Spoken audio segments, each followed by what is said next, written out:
भारतीय मैन्युफैक्चरिंग को बर्बाद करने के पीछे चाइना के बाद अगर किसी भी देश का नाम आता है तो वो है बांग्लादेश, जो चाइना का हाथ पकड़ के भारत के फ्री ट्रेड एग्रीमेंट का सहारा लेने के बाद भारतीय मैन्युफैक्चरर्स को भारत के ही मार्केट में टक्कर देने की कोशिश कर रहा है। अपने आप को चतुर समझने वाले बांग्लादेशी मैन्युफैक्चरर्स शायद ये भूल जाते हैं कि जिसकी थाली में ये लोग छेद करने चले हैं उस देश के पॉलिटिशियंस चतुराई पढ़ाई जाने वाले कॉलेज के हेडमास्टर हैं। हम बात कर रहे हैं बांग्लादेश की एक ऐसी एसी मैन्युफैक्चरिंग कंपनी की जो भारत के साथ साइन हुए फ्री ट्रेड एग्रीमेंट का इस्तेमाल करके भारत में एसी का एक्सपोर्ट करना शुरू कर चुकी है और भारतीय मैन्युफैक्चरर्स को भारत के ही मार्केट में कम कीमत के चलते कंपटीशन देना चाहती है। दरअसल हर साल गर्मियों में कई चाइनीज कंपनीज भारत में नॉन ब्रांडेड एसीज दूसरे देशों के जरिए एक्सपोर्ट कर रही थी। ये वो देश हैं जिनका भारत के साथ फ्री ट्रेड एग्रीमेंट यानी एफटीए साइन हुआ है। इन देशों में बांग्लादेश के अलावा थाईलैंड, मलेशिया और वियतनाम भी शामिल है।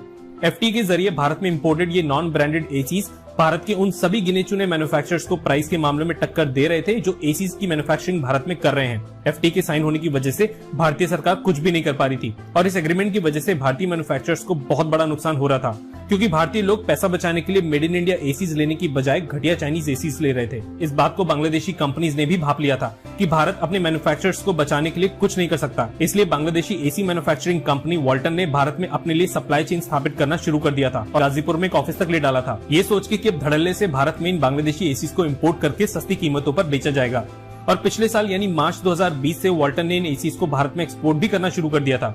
पर पेंडेमिक के चलते इस कंपनी की ज्यादा सेल्स भारत में नहीं हो पाई, पर ये कंपनी भारत में अपने पैर जमाने की पूरी कोशिशें कर चुकी थी। वॉल्टन भी बांग्लादेश की ऐसी कंपनीज में से एक है जो चाइना से इंपोर्टेड पार्ट्स को असेंबल करके फ्रिज, एसी और वॉशिंग मशीन जैसी चीजें मैन्युफैक्चर करती है। मतलब इनडायरेक्टली चाइना से ये एसीज बांग्लादेश, मलेशिया, वियतनाम और थाईलैंड के रास्ते भारत में लाए जा रहे थे। कई सालों से चल रही चाइना की ये चालबाजी काम कर रही थी और बहती हुई गंगा में बांग्लादेश भी हाथ धोने शुरू कर चुका था। खैर, सितंबर 2020 तक ये सब चलता रहा और अक्टूबर में भारतीय सरकार ने एक ऐसी तरकीब निकाली कि भारत में बने बनाए एसीज का इंपोर्ट लगभग पूरी तरीके से बंद हो गया और वॉल्टन की पूरी उम्मीदों पे पानी फिर गया। दरअसल भारत ने एसी के इंपोर्ट पे डायरेक्टली प्रतिबंध न लगा के ये नोटिस जारी किया कि उन सभी एसीज को भारत में इंपोर्ट नहीं किया जा सकता जिनमें रेफ्रिजरेंट यानी कि गैस भरी हुई होगी। वर्ल्ड ट्रेड ऑर्गेनाइजेशन के नियमों के अनुसार किसी भी प्रोडक्ट के इंपोर्ट पर प्रतिबंध इतनी आसानी से नहीं लगाया जा सकता, स्पेशली तब जब ये सामान उन देशों से आ रहा हो जिनके साथ एफटी का एग्रीमेंट साइन हुआ हो।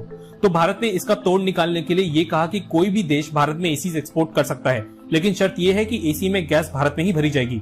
मतलब अब वॉल्टन को पहले भारत में एसीज इंपोर्ट करने थे और फिर भारत में लाने के बाद उसमें गैस भरनी थी।